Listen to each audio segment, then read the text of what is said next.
Continuing the test before procedure. So before bone marrow transplantation, both the recipient as well as the donor have to undergo almost all the diagnostic measures: urine analysis, blood test, electrocardiogram, chest x-ray. This is only the minimal thing I have written. You can write almost all the diagnostic procedures. Complete medical history, past medical, present medical, past and present surgical history, whatever history, all the things should be taken. Head to toe physical assessment, in-depth physical assessment should be done both for the patient as well as the donor.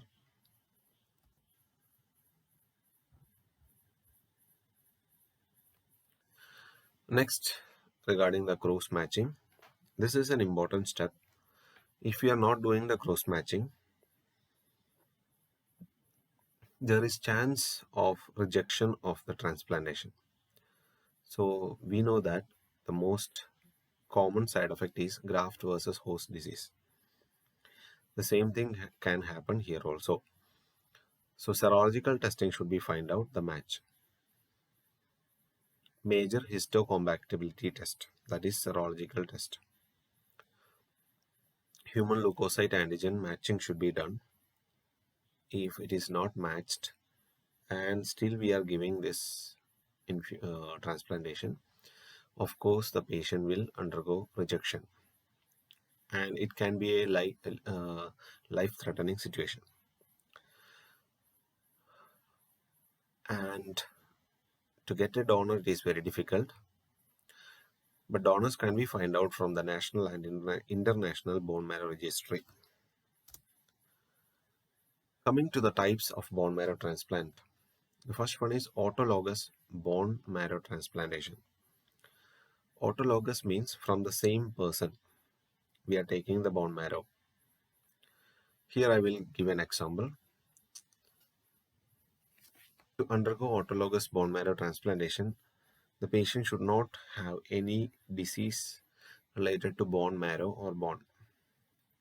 That means the patient should be able to produce normal bone marrow as well as blood cells. Consider the patient is having lung cancer. So it is not related to bone marrow or bone disease, bone related diseases. Okay.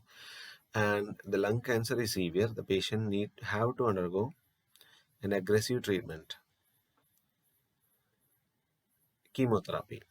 So it is understood that if the patient is going for an aggressive treatment with the chemotherapy or radiation treatment, he will have the side effect bone marrow suppression.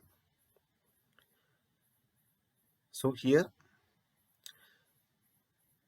we have to take the bone marrow before the treatment from the same person, and after the aggressive treatment we can infuse the same bone marrow back to the patient. So here the advantage is we doesn't require any donor. The patient itself is the donor of himself.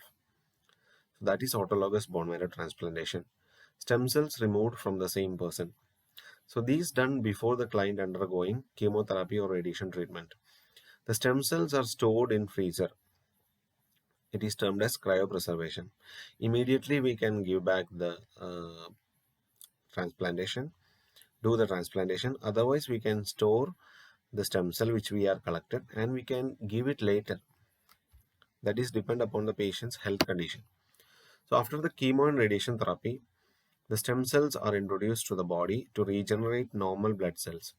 So this autologous bone marrow transplantation is also termed as rescue transplant. Next is allogenic bone marrow transplant. Allo means other. So we are taking bone marrow or stem cells from other persons. It can be a relative or not non-relative. Stem cells are removed from another person, termed as donor.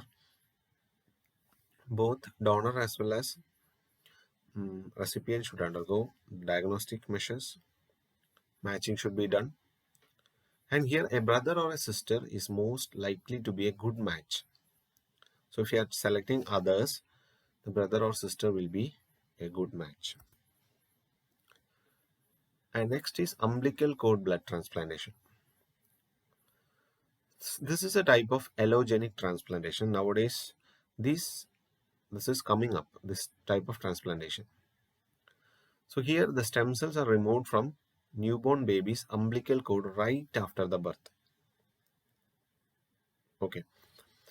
Why this blood is being taken means these umbilical cord blood cells are immature cells. So here it is not mandatory that we can undergo for a matching. So as the cells are immature, the rejection will be less. And if you are taking the blood from the umbilical cord, we can preserve it also. Cryopreservation is possible. Stem cells are frozen and stored until they are needed for the transplant. But one disadvantage is, as the cells are immature, the blood count take much longer to recover. So when the bone marrow, this blood is infused to the person as a transplantation, it will take much time to develop or produce new blood cells. So that is one of the problem we can face. And next one is syngeneic bone marrow transplant. That means we can take the bone marrow from the identical twin. One twin is affected, we can take the bone marrow from the identical twin. Here there is no need of testing for matching. If they are identical twins, there is no need of matching. And last one is haplo-identical transplant. So we know that to get a donor is very difficult. So in this case, a relative is being taken as a donor, and if a relative having 50% matching, we will go for this. 50% is mandatory, and such type of transplantation is termed as haploidentical transplant. A haploidentical transplant is a type of allogenic transplant. It uses healthy bone forming cells from a half matched donor to replace the unhealthy one. The donor is typically a family member.